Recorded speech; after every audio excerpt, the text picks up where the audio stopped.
Ова издание на емисијата на Прва Скопска, во која се подсетуваме на настаните кои беа актуелни и ја одбележаа неделава што изминува, ке гледате. Летово ќе се реконструираат 11 средни училишта во Скопје. Прв фестивал на лубеницата се одржа во општина Бутал. 5 сервисни станици за велосипеди поставени низ Скопје. Од 13 до 15 јули, галичка свадба. Младоженци се Тања Лепческа и Златко Димовски. Скопје ќе стане град на иновации.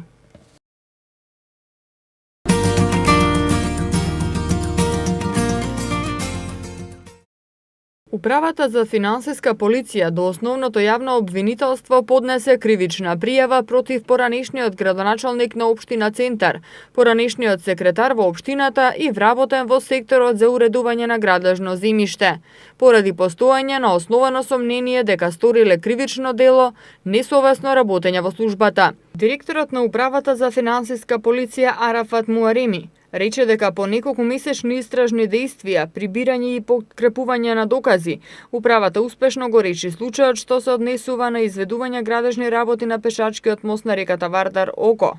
Односно, тројцата пријавени при вршење на дискреционо овластување и со пропуштање на должен надзор несовесно постапиле во вршење на своите овластувања и должности, на име ненаплатени 2 банкарски гаранции за даден аванс во износ од околу 8,77 милиони денари, како и ненаплатена една банкарска гаранција за навремено и квалитетно извршување на работите на износ од околу 17,88 милиони денари.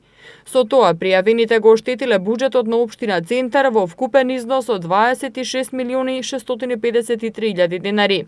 Директорот Муареми информираше дека нанесената штета во вкупниот износ од 26,6 милиони денари или над 433.000 евра.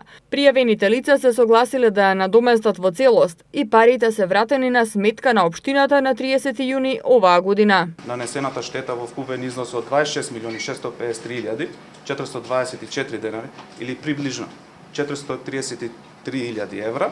Пријавените лица се согласија да ја надоместат во целост, за што добивме потврда и од општина Центар, дека на 30.6.2018 година паричните средства се вратени од страна на пријавените на буџетска сметка на општина Центар. Управата за финансиска полиција, согласно своите надлежности, продолжува да истражува и други предмети каде има сомневање на злоупотреби на парични средства од буџетот на Република Македонија. Истражната постапка продолжува пред основното јавно обвинителство во Скопје, додека нанесената штета веќе од страна на пријавените се согласија и истите ги вратиле на буџетот на Република Македонија. Значи таа нанесена штета што веќе е констатирана од финансиска полиција, од страна на пријавените е подмирена во целост. Согласно договорот за јавна набавка што го склучил градоначалникот на општина Центар во септември 2009 година и за изградба на пешачкиот мост на реката Вардар Око со правниот субјект Конструктор инженеринг АД за градежништво Сплит во висина од околу 92 милиони денари, како и анексот на договорот со кој вредноста на договорот се зголемува за близу 120 милиони денари. Објектот требало да почне да се гради во јули 2010 година, а рокот за извршување на работите бил 18 месеци, односно заклучно со 27 јануари 2012 година. Поради неисполнување на обврските од договорот, прекршување на рокот за изведување на работите, како и поради неквалитетно извршување на веќе изведените работи во 2012 година, општина Центар го раскинала договорот, а за довршување на работите за изградба на пешачкиот мост била спроведена нова постапка за јавна набавка и бил склучен договор со друг изведувач.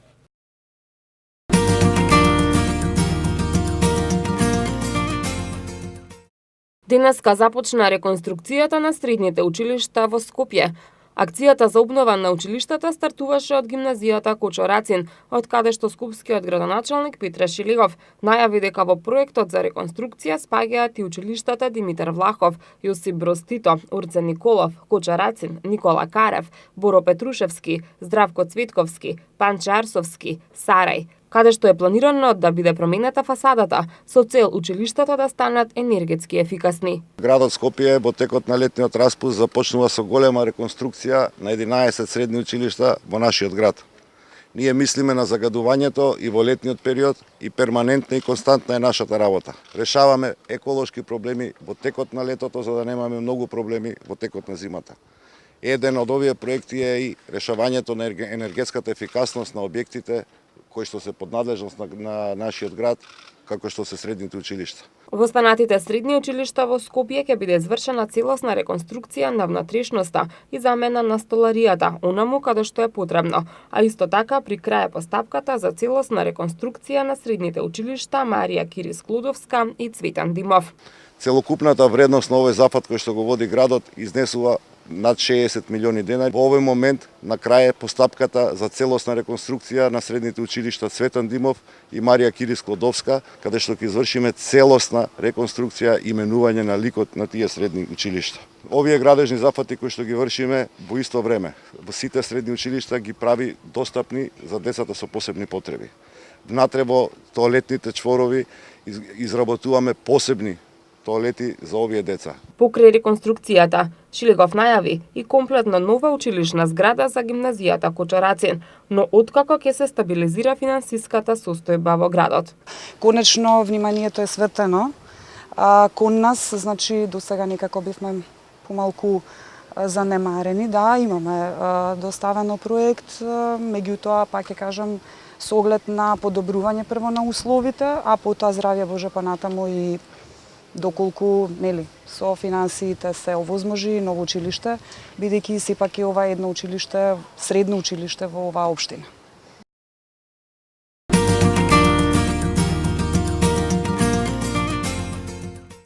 Градот Скопје во соработка со Министерството за труд и социјална политика и Агенцијата за вработување на Република Македонија го објави вториот јавен повик за спроведување обука за професијата оджачар, а сите заинтересирани треба да се пријават најдоцна до 23 јули годинава. Како што информираат од град Скопје, обуката ќе трае 3 месеци, а по нејзиното завршување кандидатите ќе изведуваат секојдневна практична работа во реални услови кај работодавци во време траење од 1 месец, доколку како спроведувач на обуката се стопански комори, занаидчески комори и средни стручни училишта. Доколку спроведувачи на обуката се приватни компании, практична работа во време траење од 1 месец може да се извидува кај истата приватна компанија. Кандидатите за време траењето на обуката ќе добиваат надомест од 9000 денари месечно. По завршувањето на обуката на секој кандидат покрај сертификат ќе му бидат обезбедени основни материјали за отварање сопствен бизнис и известно вработување, имајќи предвид дека чистењето на оджаците ќе биде субвенционирано од градот. Заинтересираните невработени лица може да поднесат пријава во центрите за вработување секој работен ден од 9 до 14 часот. Детални информации може да се добијат во работните клубови на центрите за вработување, како и на веб страниците на Агенцијата за вработување на Република Македонија и Министерството за труд и социјална политика. Ова е втор јавен повик годинава, додека кандидатите кои што се пријавија на првиот повик во моментов ја посетуваат стручната обука. За оваа цел годинава градот Скопје предвиде 10 милиони денари за субвенции за чистење на оджаците. За подсетување, во Скопје има само 8 регистрирани оджачари, а 45% од вкупниот број домаќинства во Скопје се греат на дрва, што е 1/3 од уделот во вкупното загадување на воздухот во градот. Според некои податоци во Скопје има над 60.000 оджаци, што многу ретко се чистат, а општо е познато дека неисчистен оджак загадува најмалку двојно повеќе во споредба со исчистен. Оваа мерка, како што посочуваат од град Скопје, е само дел од чекорите што ги преземаат за решавање на проблемот со аерозагадувањето во зимските месеци.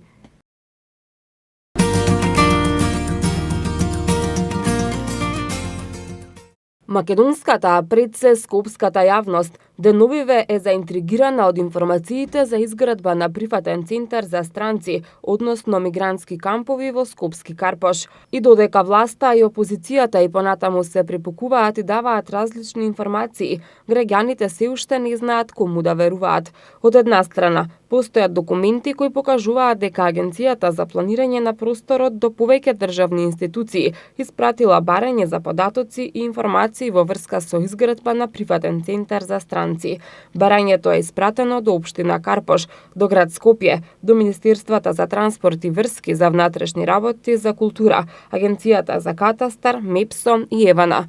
Од друга страна, се пожестоки се демантите кои пристигнуваат од сите страни и во кои се вели дека станува збор за изградба на приватен центар за бездомници, а не на мигранти.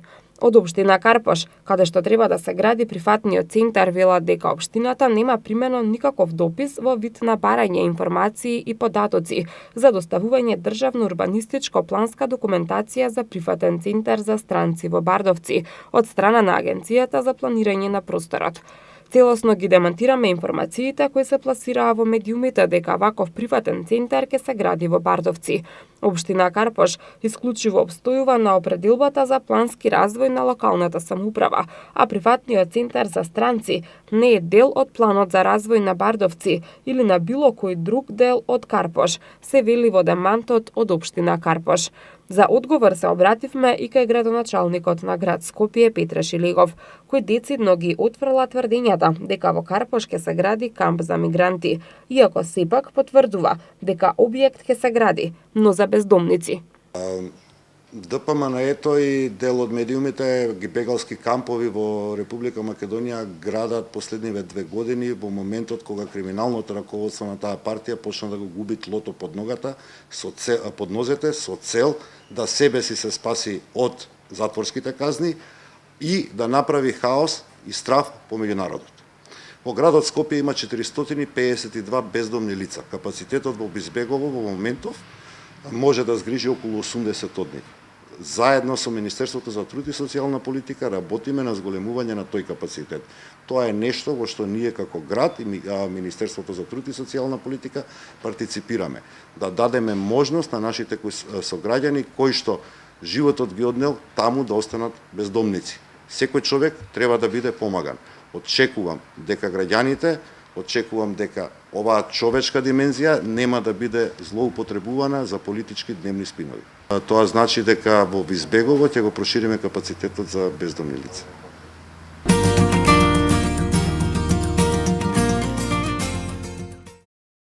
Врз основа на поднесена иницијатива од страна на граѓани и приложени дополнителни докази од општина Карпош, Уставниот суд на Република Македонија донесе одлука со која се укинува деталниот урбанистички план на опфатот помеѓу булеварот Партизански одреди, улицата Московска, булеварот Македонија и булеварот 8 септември. Станува збор за детално урбанистички план кој беше донесен во несоодветна процедура, при што беше загрозена транспарентноста на целата постапка и учество на граѓаните во истата, информираат од општина Карпош. Во насока на подкрепа на иницијативата пред Уставниот суд, општината поднесе конкретни докази, меѓу кои и извод од веб страната на општина Карпош дека не е објавена одлуката за неспроведување на стратегиска оцена, која претходи на донесувањето на деталните урбанистички планови. Од општина Карпош велат дека ќе ја почитуваат одлуката на Уставниот суд на Република Македонија, со што се запера спроведувањето на овој детален урбанистички план и сите идни чекори ќе бидат во согласност со правните последици кои ги произведува оваа одлука и позитивната законска регулатива. Тоа практично значи дека во претстојниот период општина Карпош ќе пристапи кон изработка на нови детални урбанистички планови, кои ќе бидат носени во консултации со стручната јавност и засегнатите граѓани. Исто така во новите детални урбанистички планови ќе бидат запазени сите стандарди и услови за поставување на зеленило и зелени површини, како и за обезбедување на поголема хуманизација на просторот, додаваат од општината.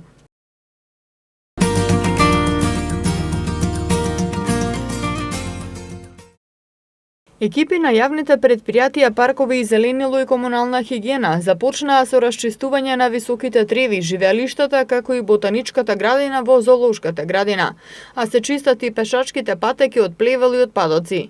Јавното комунално предпријатие Комунална хигиена донираше и 50 канти за отпадоци кои се неопходни за зоолошката. Ова е првиот чекор од проектот Европска зоолошка за Европско Скопје, а ќе се работи интензивно се до конечно расчистување на омиленото каче на најмладите. Напоредно се работи и на нови инвестиции кои ќе придонесат за благосостојба на животните, како и за усовременување на постојните живеалишта, најавија од зоолошката градина. Најдоцна до средината на летото, 2 слоници од зоолошката градина во близина на Брисел доаѓаат во Скопје. Слонарницата е комплетно готова, а може да ја видат и се помногобројните посетители. Изградена е на површина од 3200 квадратни метри и се состои од внатрешен и надворешен дел, соодветно поделени за живење на два слона.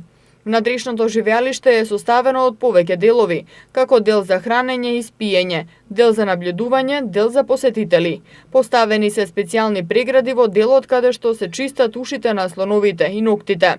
Живеалиштето се изгради со пари на градскиот буџет.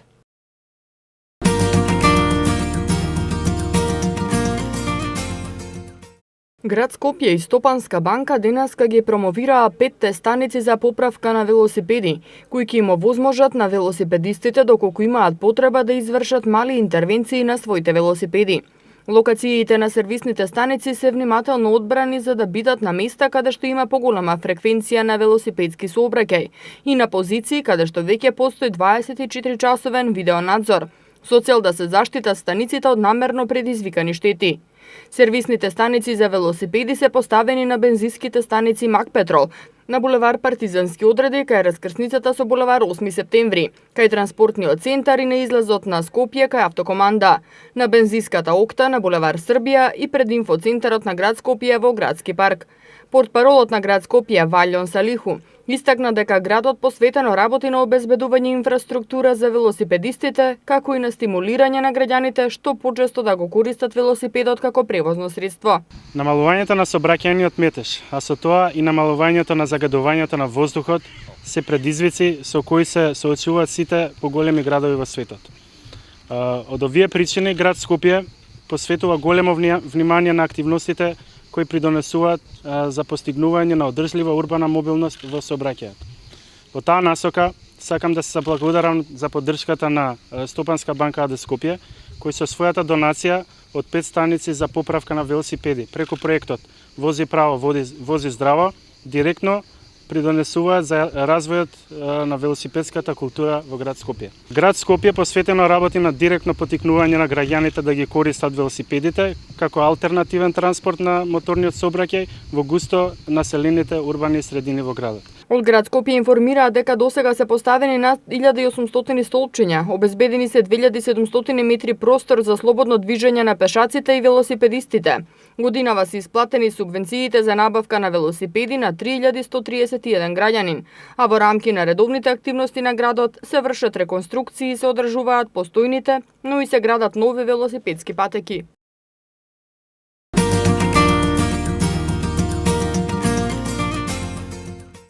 Фестивал на лубеницата за прв пат се одржа во селото Љуботен во општина Бутал. Овој фестивал кој е посветен и со кој се слават летните плодови, лубениците и дињите, а кои се типични за општина Бутал, поточно за селото Љуботен, кое е познато по лубениците, го отвори градоначалникот на општината Велимир Смилевски, кој истакна дека овој фестивал ќе стане традиција во општина Бутал и секоја година ќе добива на квалитет. Имаме голема чест и задоволство општината Бутал да биде домакин на едно вакво збиднување кое што е прво во градот Скопје, Бостанјада 2018 година. Се надевам дека ова ќе биде традиција кој што општина Бутал ќе биде покровител и во народниот период. Ова е нешто прво што се случи во нашата општина. Се надевам дека сите гости и домакини ќе бидат задоволни и во наредниот период ќе имаме поголеми можности и подобра организација во врска со ваквите активности. Љуботен е познато по Бостанот, да направиме нешто и да покажеме на народот што имаме во нашата општина. Акцентот на фестивалот беше ставен на производителите на лубеници и дињи, кои на фестивалот кој се одржа во дворот на основното училиште Лиман Каба ги изложија своите плодови, за што добија соодветни признанија и благодарници. Покрај надалеку познатите лубеници и дињи, растени и одгледани на нивите во Љуботен и пошироко на територија на општина Бутал, присутните на фестивалот имаа можност да вкусат и повеќе специјалитети карактеристични за жителите на Љуботен. Покрај ова, фестивалот беше збогатен и со богата културно-уметничка програма.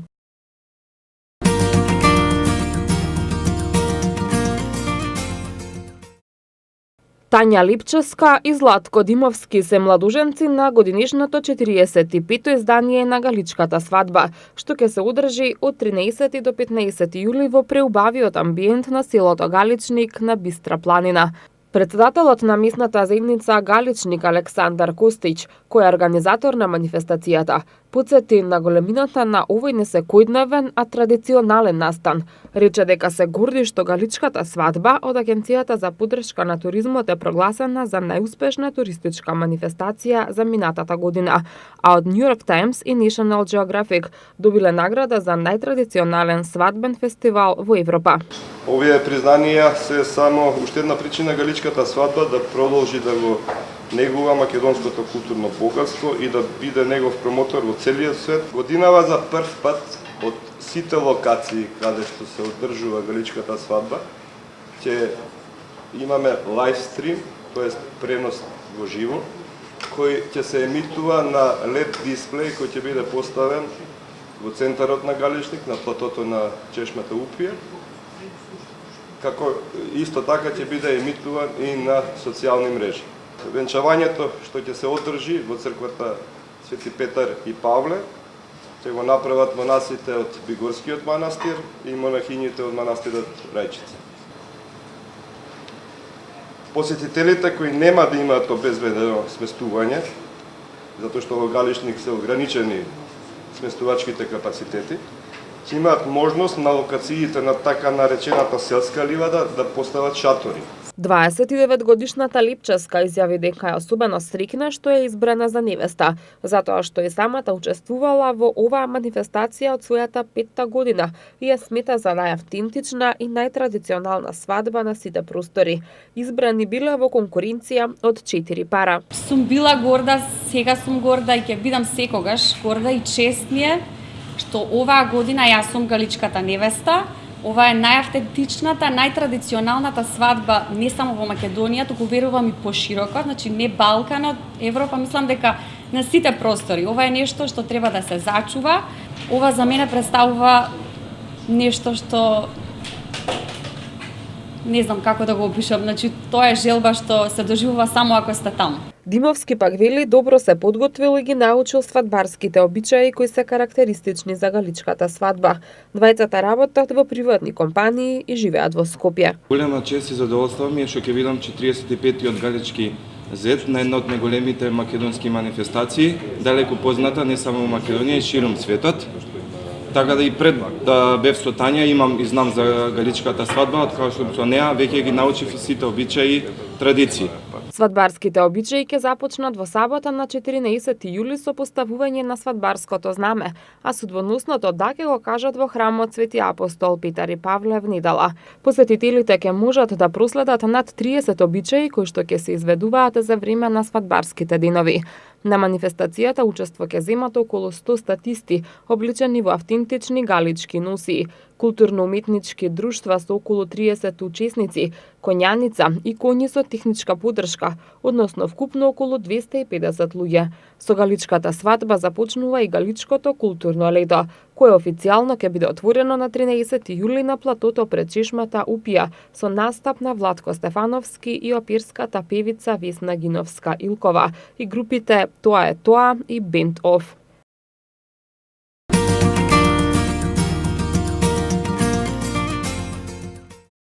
Група млади луѓе кои се дел од програмата за локален младински активизам на Младите можат, активно работат на иницијативата за основање младински културен центар СЛАП во општина Аеродром. Центарот се планира да биде составен од 5 клуба кои ќе бидат активни во областите драма, поезија и проза, музика, фотографија и сликање. Со цел да се поттикнат младите директно да земат учество во оваа иницијатива. Неодамна се одржа еднодневна креативна работилница во основното училиште Александар Македонски на тема Боите на мојот свет. Учениците на работилницата преку интерактивни активности имаа можност да ги зголемат своите знаења и вештини од областа која претходно избраа. По завршувањето на активностите, учениците ги презентираа своите дела кои ќе останат во културниот центар СЛАП како одбележување на почеток на работа на новото креативно катче во општината. Слични работилници организаторите најавуваат и за наредниот период, а истите ќе бидат отворени за сите млади од град Скопје, независно во која општина живеат. Општина Аеродром ги поддржува ваквите иницијативи и ги охрабрува младите активно да учествуваат во креирањето на културниот живот и во развојот на локалните политики.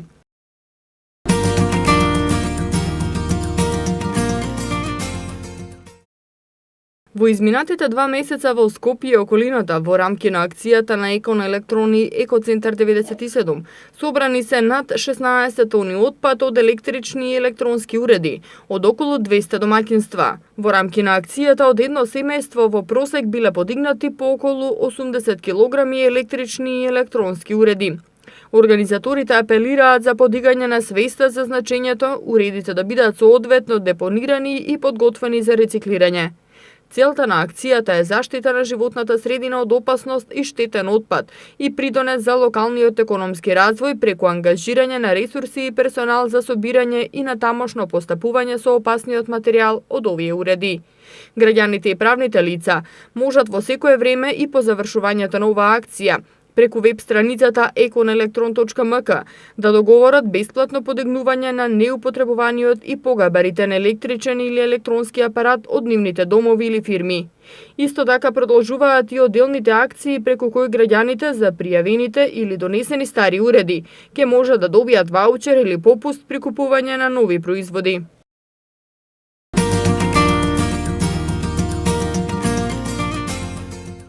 Градоначалникот Петре Шелегов и Луиза Винтон, постојан представник на UNDP во Македонија, денеска го подпишаа договорот за соработка помеѓу град Скопје и програмата за развој на Обединетите нации за реализација на проектот Отпорно Скопје, поголема одржливост и иновации за справување со климатските промени. Со овој проект е предвидена реализација на голем број активности од областа на заштитата на животната средина, особено заштита од климатските промени и зголемување на отпорноста на Скопје, но и активности за воведување иновативни пристапи во секојдневната работа и поефикасни услуги за своите граѓани.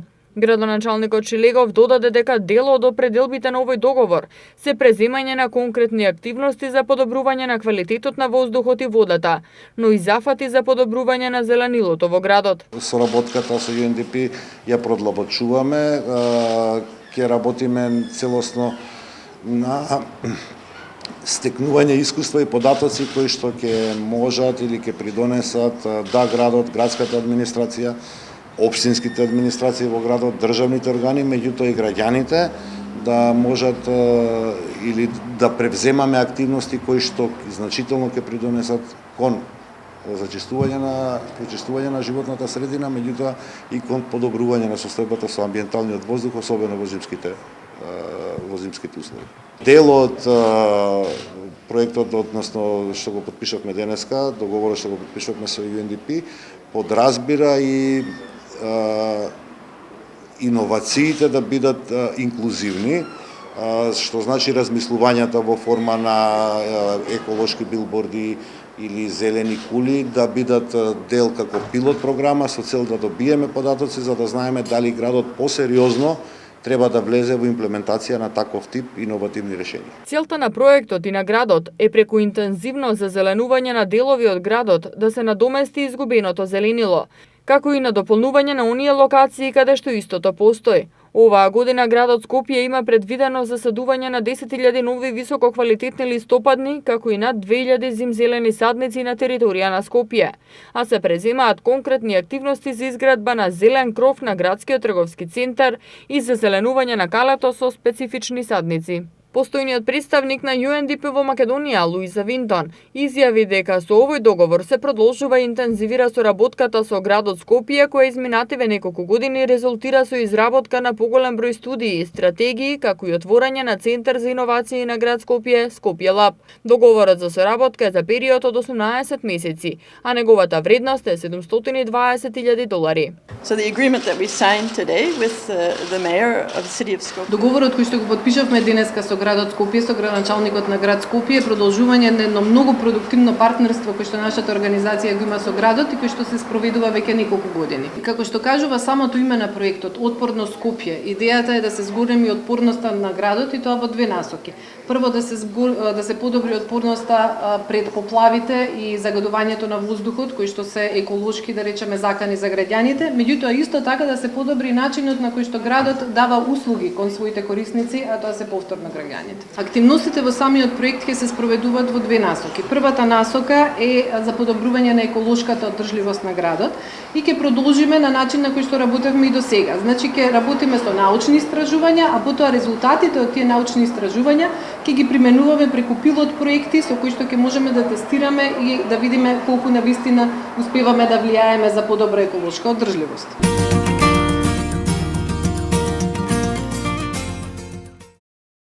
Климатските промени се забрзани и водат кон временски екстреми, како поплави, големи суши, топлотни бранови, интензивни врнежи и бури, кои ќе стануваат вообичаени, покажуваат најновите податоци објавени од Светската метеоролошка организација.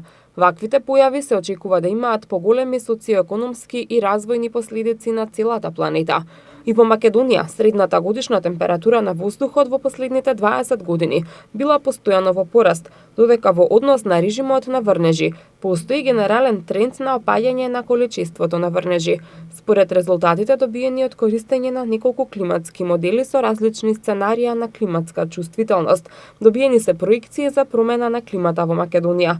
Резултатите предвидуваат веројатност за понатамошно зголемување на температурата во периодот од 2025 до 2100 година, намалување на врнежите во текот на сите годишни времиња, со најголем дефицит во текот на летниот период. Борис Секирарски, синоптичар во Управата за хидрометеоролошки работи, вели дека наглите временски промени ќе стануваат се почести. Сепак, врнежливото време кое се најавува ќе трае само за време на викендот. Од вторник не очекуваат повторно летни температури и сончеви денови. Преку ноќта облачноста ќе се зголемува, ќе има услови за врнежи од дожд на истокот и североистокот од Републиката, а така ќе биде и утре и зутрина во утрешниот ден. Ќе имаме облачно време, уште од предпладне, со услови за повремен дожд, особено на северот и на истокот од Републиката. Утре ќе биде посвежо, температури од 26 до 33 степени и попладне повторно ќе имаме услови за нестабилност. Ретки грмежи се можни уште во предпладневните часови, понекаде само да се појават, а почести во попладневните часови, кога ќе почне да дува се поинтензивен северен ветер. Во недела уште за неколку степени пониска температура и услови за повремен дожд, но исто така и засилен северен ветер. Од понеделник веќе ќе се намалат условите ќе имаме само локална појава на краткотраен дожд и понатаму северозападен ветер, а постабилен период, но не сосема стабилен, не очекува од вторникот во деновите до крајот на работната недела. Тоа беше се за оваа емисија, а вие следете ги понатаму хрониките на Прва Скопска.